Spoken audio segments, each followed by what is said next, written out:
ঠান্ডা বাইরেটায় আজকে যা ঠান্ডা পড়েছে, মানে এবছরের শীতের প্রথম ঠান্ডা।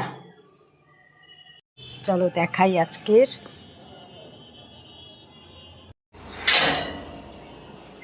বাইরেটা।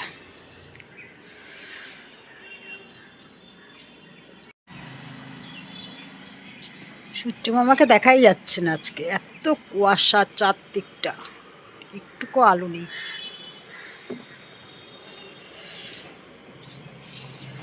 প্রচুর কুয়াশা পড়ছে।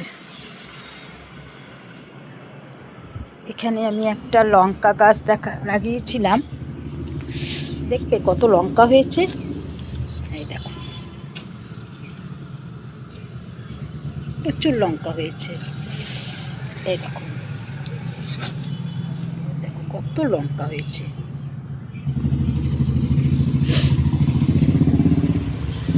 এই যে এখানে সবজির খোসাগুলো রেখে দিই, এই যে পচে যায় ভিজে যায়, সেই জলটাকে দিই। এত সুন্দর হয় না নিজের হাতে পরিচর্যা করা সবজিগুলো খেতে, খাবার থেকে বেশি দেখতে ভালো লাগে আমার। কত সুন্দর না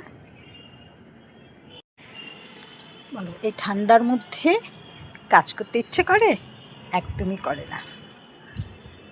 করতে তো হবেই, রান্না করতে হবে, পুজো দিতে হবে, সব করতে হবে। ঠিক আছে, টাটা। বেরিয়ে পড়লাম সবজি আর মাছ কিনতে।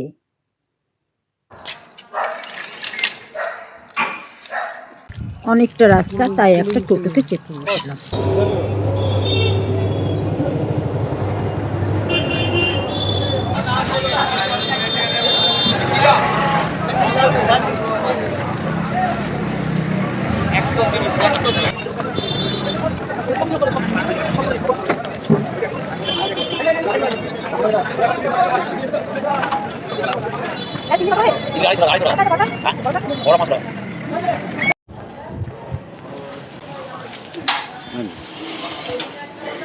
চলবে না মনে হচ্ছে।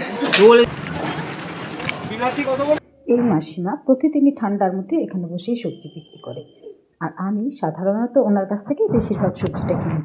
সবজি কেনা হয়ে গেলে টোটোতে চেপে বাড়ি। ঘড়িতে এখন 8:30। আমি বাজার করে নিয়ে চলে এসেছিলাম। বাজার থেকে কী কী এনেছিলাম চলো দেখিয়ে দিই। এনেছিলাম একটা 1 কেজি সাইজের জ্যান্ত রুই মাছ। মাছটা আনতে আনতে মরেই গেছিলো। সাথে ছিল একটা বড় সিলভার কাপ, যেটা আমার বিড়াল ছানা দুটোর জন্যে। আর ছিল 2টো ফুলকপি, বাঁধাকপি, সঙ্গে ছিল মটরশুঁটি, কাঁচা লঙ্কা। এই ছিল আজকের